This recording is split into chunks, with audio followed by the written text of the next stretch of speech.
பாக்யராஜ் சாரை பத்தி தொடர்ந்து ஏகப்பட்ட விஷயங்கள பார்த்து வந்துட்டுருக்கோம். அந்த வகையில சமீபத்தில அவரோட பெர்சனல் பென்ட்ரைவ் ஒண்ணு அவரோட பையன் கையில கிடைச்சிருக்கு அப்படின்னும், அத பார்த்து சாந்தனு ரொம்பவே எமோஷனல் ஆகியிருக்காரு அப்படிங்கிற மாரியான தகவல் தான் சமீபத்தில கிடைச்சிருக்கு. அத பத்தி தான் இந்த ஒரு வீடியோல நம்ம பார்க்க போறோம். பாக்யராஜ் சார் இறந்து கிட்டத்தட்ட 3 நாட்களுக்கு மேல ஆகுது. இப்போ வரைக்குமே அவர பத்தின டாக்ஸ் அப்படிங்கிறது தொடர்ந்து குறையாமலே இருக்கு. மேலும் அவங்களோட வீட்லயுமே ஏகப்பட்ட சம்பவங்கள் அவரோட மறைவுக்கு பின் நடந்த வண்ணம் இருக்கு. அண்ட் குறிப்பா ஹிந்து முறைப்படி இப்போ அவங்களோட வீட்ட சுத்தப்படுத்துறதுக்கான பணிகள் போகுது. அண்ட் அதற்காக சாரோட ரூம்ல மற்றவங்களோட ரூம்ல முக்கியமான பொருட்கள்லாம் எடுத்து பத்திரமா வைக்கிறதுக்கு அவங்களோட ஃபேமிலி மெம்பர்ஸ் ஒர்க் பண்ணிட்டு இருக்காங்க.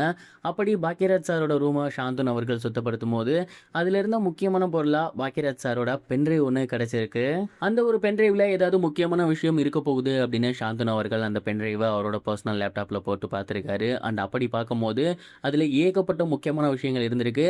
அதுல ரொம்ப முக்கியமான விஷயம்னா அவங்க ஃபேமிலிக்குனே தனியாக ஒரு ஃபோல்டர் போட்டிருந்திருக்காரு. கிட்டத்தட்ட அவங்க ஃபேமிலியில் எடுக்கப்பட்ட முக்கியமான ஃபோட்டோஸ் எல்லாமே அந்த ஒரு ஃபோல்டரில் இருந்திருக்கு. சாந்தனுக்குன்னு தனியாக ஒரு ஃபோல்டர் போட்டிருக்காரு, அவரோட அக்காக்குன்னு தனியாக ஒரு ஃபோல்டர் போட்டிருக்காரு, அண்ட் அவரோட ஒய்ஃபுக்குன்னு தனியாக ஃபோல்டர் போட்டிருக்காரு. அவங்க குடும்பத்தில் எடுக்கப்பட்ட ஃபோட்டோஸ் வீடியோஸ்னு அப்படி இது எல்லாமே அதில் இருந்திருக்கு. அண்ட் அதில் முக்கியமாக சாந்தனு அவர்களுக்கு தான் பார்த்தீங்கன்னா அவர் அவ்வளோ இம்பார்ட்டன்ஸ் கொடுத்துருக்காரு. சின்ன சின்ன விஷயங்களை கூட மெமரிஸாக அவர் சேர்த்து வச்சுருந்துருக்காரு. அதுக்கப்புறம் அவர் ஏகே படங்கள் வந்து அந்த பென்ட்ரைவில் இருந்திருக்கு. புதுசாக சொல்லப்படக்கூடிய ஸ்டோரிஸ் வந்து நிறையா அவர் வந்து ஆன்லைனில் டைப் பண்ணி அந்த ஒரு பென்ட்ரைவில் வச்சிருந்திருக்காரு. இப்படி ஏகப்பட்ட விஷயங்கள் அந்த ஒரு பென்ட்ரைவில் இருந்திருக்கு.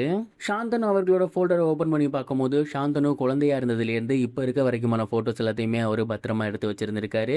அவங்க அப்பா கூட இருக்கக்கூடிய ஃபோட்டோஸ் எல்லாத்தையுமே பார்த்து சாந்தனு அவர்கள் ரொம்பவே எமோஷனல் ஆகியிருக்காரு. அண்ட் ரொம்ப அழுதுருந்திருக்காரு. அதுக்கப்புறம் கீக்கி அது மட்டும் இல்லாமல் சாந்தனோட அம்மாலாம் போயிட்டு சாந்தனுவை காம் டவுன் பண்ணியிருக்காங்க.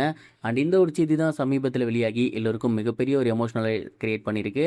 நீங்கள் இதை பற்றி என்ன நினைக்கிறீங்க? மறக்காமல் கமெண்ட் பாக்ஸில் ஷேர் பண்ணுங்கள். இது ஒரு புறம் இருக்க மிக பெரும் எதிர்பார்ப்போட ஜனநாயகன் படம் இந்த ஒரு மாதம் ரிலீஸ் ஆக போகுது அப்படிங்கிற செய்தி தான் சோசியல் மீடியாவில் மிகப்பெரிய அளவில் எதிர்பார்ப்பை ஏற்படுத்தியிருக்கு அப்படின்னு சொல்லணும். தளபதி விஜய் அவர்கள் இப்போ முதலமைச்சர் திரு ஜோசப் விஜயா மாறிட்டாரு. இவ்வளவு பெரிய மாற்றமே நிகழ்ந்துருச்சு. ஆனால் அந்த ஒரு ஜனநாயகன் படம் இப்போ வரைக்கும் எப்போ ரிலீஸ் அப்படிங்கிறதே தெரிய வரல. இதனால் ரசிகர்கள் எல்லாமே மிக பெரும் அளவில் சோகத்தில் இருந்தாங்க. அண்ட் சமீபத்தில் இந்த படம் சென்சார் போர்டுக்கு போயிருக்கு அப்படின்னும் சென்சார் போர்டில் இந்த படத்துக்கு சர்டிஃபிகேட் தர ரெடியாக இருக்காங்க அப்படிங்கிற மாதிரியான செய்திகள் வெளியாகியிருக்கு.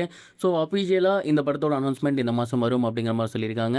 ஏற்கனவே இந்த படம் ஜூன் மாதம் விஜய் சாரோட பர்த்டே எப்போ வரும் அப்படிங்கிற மாதிரி சொல்லியிருந்தாங்க. தள்ளி போயிருக்கு. இப்போ ஜூலையில் வரும் அப்படிங்கிற மாதிரி சொல்லியிருக்காங்க.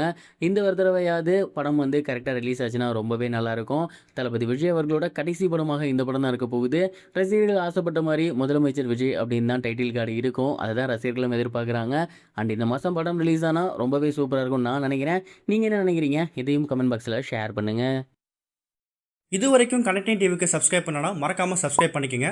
உடனடி அப்டேட்ஸ் பெறுவதற்கு நோட்டிஃபிகேஷன் பெல்லையும் கிளிக் பண்ணிக்கங்க.